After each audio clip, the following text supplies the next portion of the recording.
जल्दी से.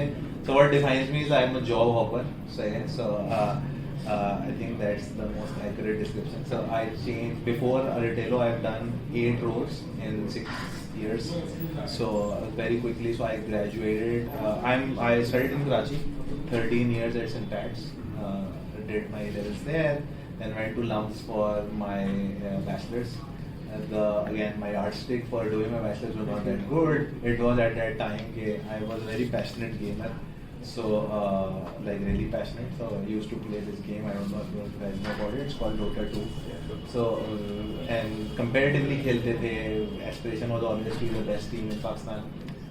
Always up there and about third तक होते थे. और जो है so my goal was कि घर पे खेलने पे बहुत restrictions होती थी. So I was like, if I go to Lumps, will get out of my hair and I can do it all the time. And that's exactly what happened. So I went to Lumps और उसी बात थी कि it seemed like so like मेरे घर पे generator नहीं था, यूपीएस नहीं था, तो प्रॉब्लम जो होते हैं गेमिंग के होती, लाइट गई, कंप्यूटर बंद, नेट बंद, गेम बंद, सही है. तो और वो कंपेरेटिवली खेलना बहुत मुश्किल आता है एज रिजल्ट. तो सबसे बड़ी चीज़ थी, मुझे लोग बता रहे थे लम में एक लैब है जहाँ पे आप गेमिंग कर सकते हो और वहाँ पे एसी भी है और यूपीएस भी है, right. So Well, it sounds too good to be true, right? So, अच्छा और अम्मी अब्बा भी नहीं होंगे और अम्मी अब्बा will think that you are studying. So, like it was like too many tick marks in one place. So that was the idea.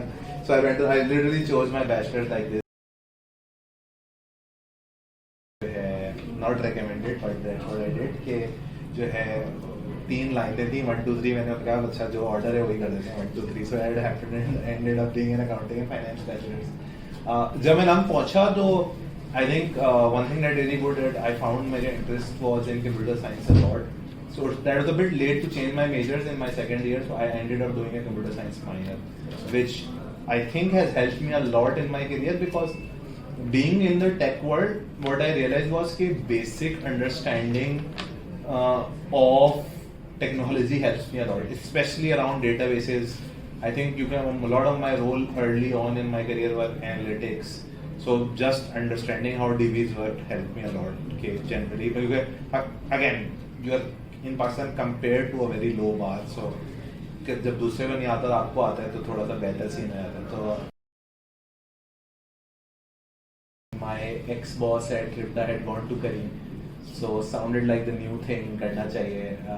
When I went to Careem, at that same point as applying for different jobs, I got an offer from Telenor and Careem. So I had to fight a lot with my family to let me go to Careem because at that point, जो है, my dad was like, button दबा के गाड़ी कौन लाएगा कराची में, right? And like also like you've been to one venture which shut down, go to Telenor, right? Like so, it's like everybody dreams to be there.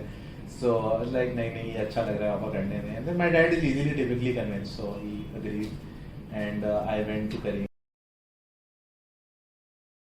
But biggest learnings, one was this कि responsibility and suggestion are two completely different things, and then दूसरी learning biggest was कि first time I took feedback from तो मैंने one of my gaming friends ended up joining Careem. So he was working literally in the front lines almost, रोज जा रहा था.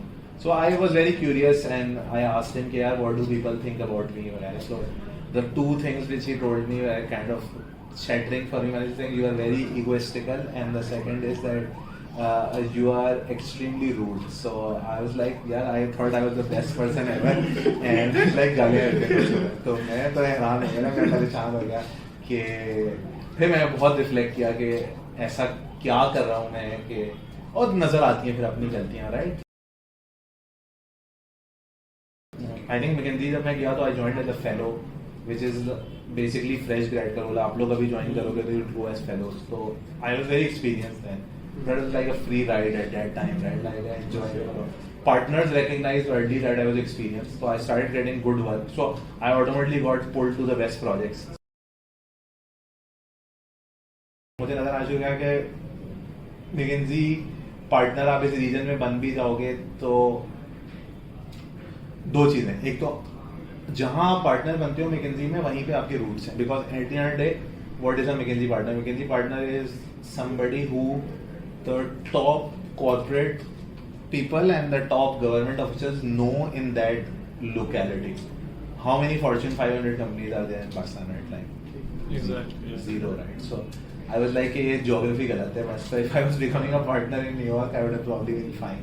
So that was a big. दूसरी चीज consulting के बारे में मुझे उस टाइम पे लगने लगी थी वो थी कि it's really painful when you know कि क्या करना है but you can't do it because client हैं हर चीज कंपनी के सो एक इमेजिनरी बैरियर आपके दिमाग में आ जाता है जो नहीं हो सकता so I think that was what worried me उस वक्त Nockes and Tala who are my founders here I've known them for good 10 years Nockes and I used to study at LUMS together और एक साल बड़ा है Nockes से सो हम लोग हमेशा से स्टार्टअप्स के बारे में बहुत पैशनेट हैं जब मैं करीम आया था तो मैंने Nockes को कॉल करी यार तुम भी आ जाओ उस वक्त मैं स्टार्टअप कर रहा था very early Q commerce based milk run based model 2015 में पाकिस्तान में and we raise $100,000 as well but eventually realise कि अभी पाकिस्तान में टेक पेनिट्रेशन इतनी लो है कि we can't do this so he return most of the money and then at that point he came to Careem as well so eventually उस वक्त तक he was Nockes जब मैं मैकेंजी जा रहा था तो हम दोनों की एग्रीमेंट थी कि I probably get out of McKinsey and we do a startup together If I have a good career trajectory, Tala has a 10x career trajectory. He joined Rocket as an intern and became its MD in 2 years. So in Pakistan, so he led it जो है to profitability as well. शुरू में, so it was the first food panda venture to be profitable across the region, across the world actually. So a couple of our early investors, they identified the opportunity and approached me कि ये करना है.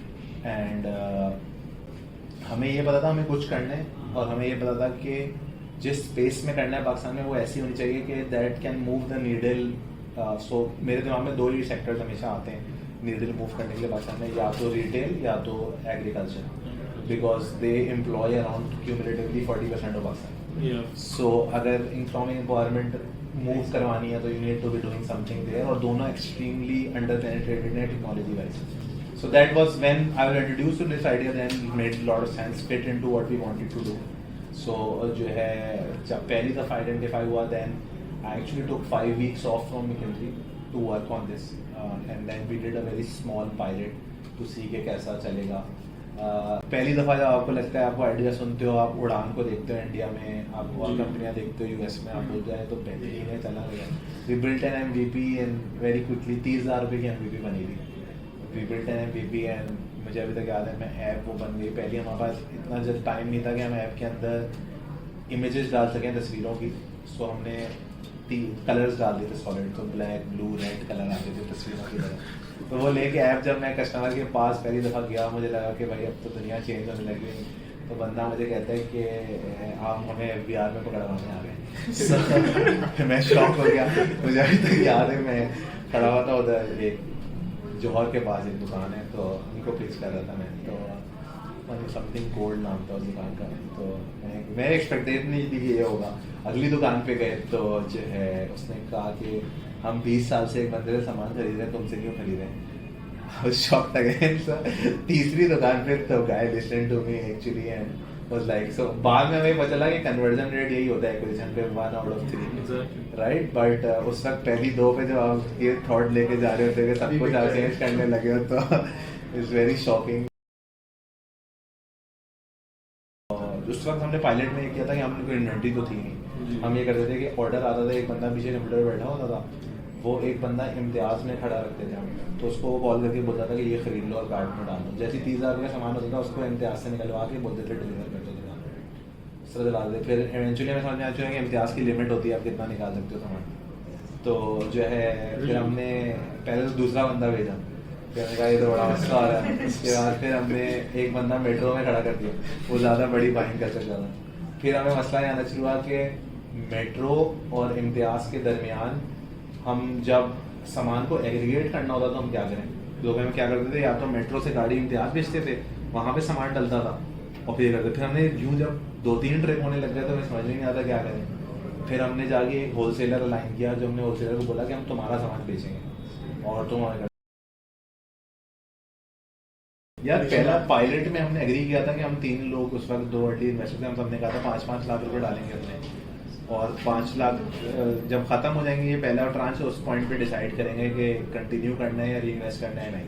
तो दिमाग में clear कर लिया था कि 5 लाख सबके अलग गए, 15 लाख हमारे पास इन्वेस्ट करने के। तो हमें पता था 2 बंदे रख लिए थे हमने, 40 और 60,000 के बंदे थे। हमें पता था तकरीबन 3 महीने की तनख्वाह देंगे 3 लाख रुपये, और 10-12 लाख रुपये हमारे पास बिजनेस पे स्पेंड करने के लिए, ऐप बनाने के लिए। तो इस तरह उसके बाद उस पॉइंट के ऊपर जब हमने पिच किया था 500 स्टार्टअप्स को, तो हमारी पहली फंडिंग रेज हो गई थी। तब मसला ये हुआ था पहली फंडिंग आते आते बैंक अकाउंट खुलते खुलते, क्योंकि जब कंपनी फंडिंग आती है तो कंपनी रजिस्टर होनी होती है, कंपनी रजिस्टर होने के बाद बैंक अकाउंट खुलता है, which is a long process. और दूसरी बात हम 3 पाकिस्तानी फाउंडर हैं जो कंपनी खोलना चाह रहे हैं सिंगापुर में। सबको लगता है कुछ पनामा टाइप सीन होने लगे, ठीक है। तो ऑफ कोर्स हर तरह की जो है वो आना शुरू हो जाती हैं रिस्ट्रिक्शन वगैरह। उसके बाद जब बैंक अकाउंट खुलवाने जाते हैं वापस से फुल हम फेडिफ में Pakistan, so you can imagine कि किस तरह की रिस्ट्रिक्शन लगना शुरू होती हैं। तो eventually we also ended up having a company in Singapore and a bank account in Switzerland, so which even sounds more shady, right? That's like but that's how eventually the funding then flowed to Pakistan. यार उस वक्त फिर हम अपने पैसे लगाना शुरू हो गए, नजर आ रहा था कि फंडिंग तो रेज हो गई है तो कंपनी तो चल जाएगी। आई ऑलमोस्ट केम, मैंने जिंदगी में आई थिंक उस वक्त मेरी सेविंग थी लाइफ 40-50 lakhs, वो जो है सारी इन्वेस्ट हो गई थी कंपनी में। उस पॉइंट पे डर भी बड़ा लगता था कि बट अल्हम्दुलिल्लाह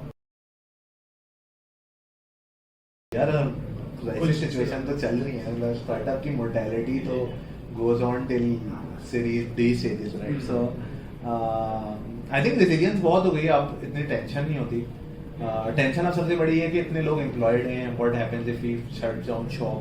द बिगेस्ट प्रेशर इज यार I think straightforward capital. I think बाहर से लग रहा होता है बहुत पैसे रेज होने, उतनी देरी से पहले खर्च भी हो जाते हैं। सो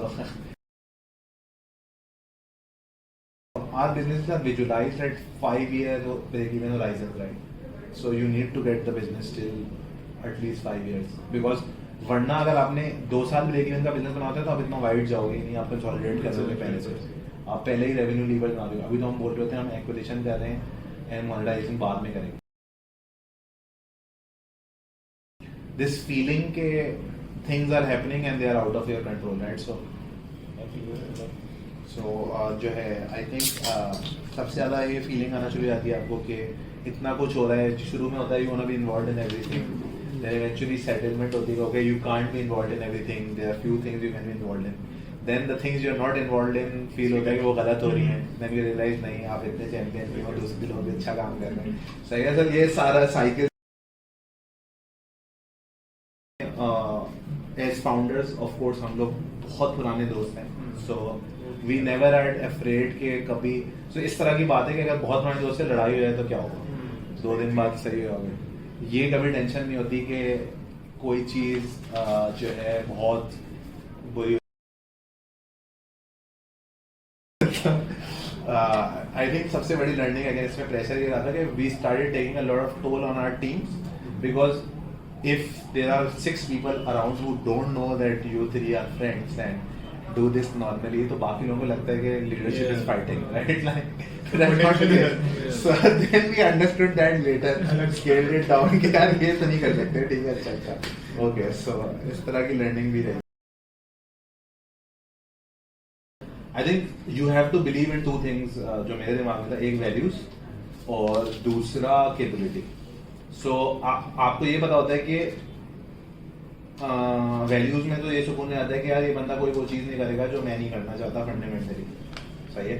सो that's the second capability is important, because words feeling you can get 2 years down कि यार this person is pulling me back और पुलिंग मी डाउन और you are pulling them down, right.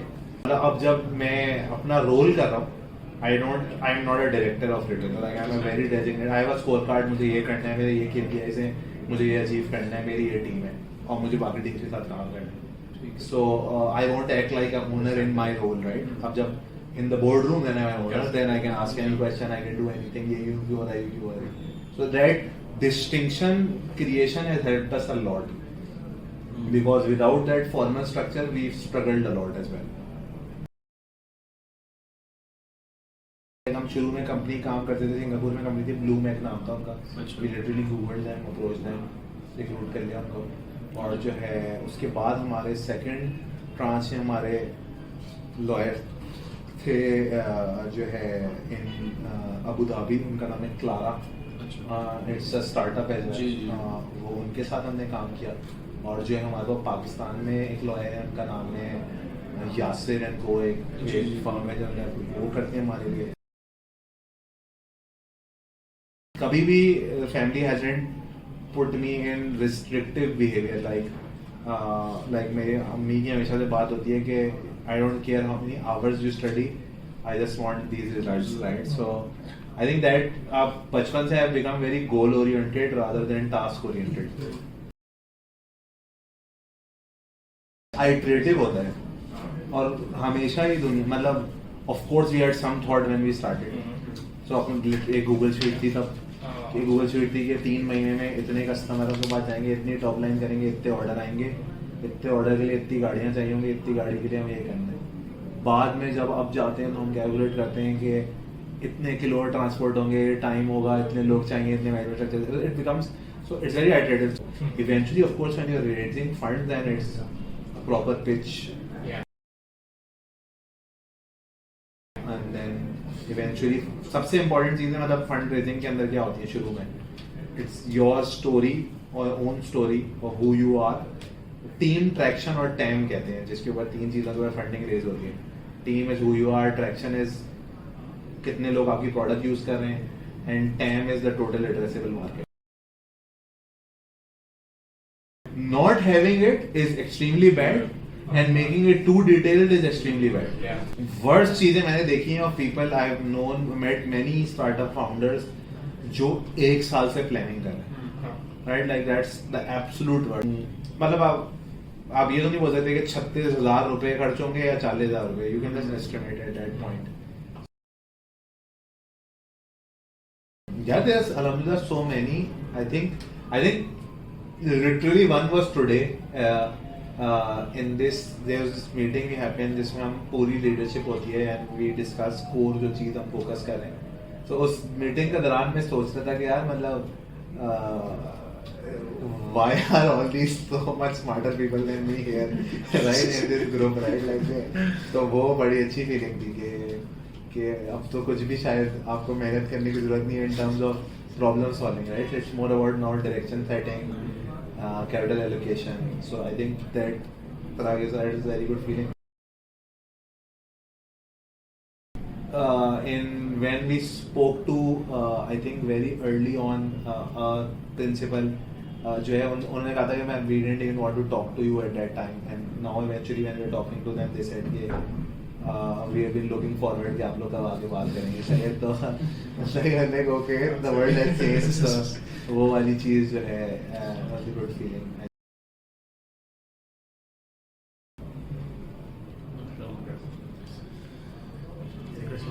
Thank you guys.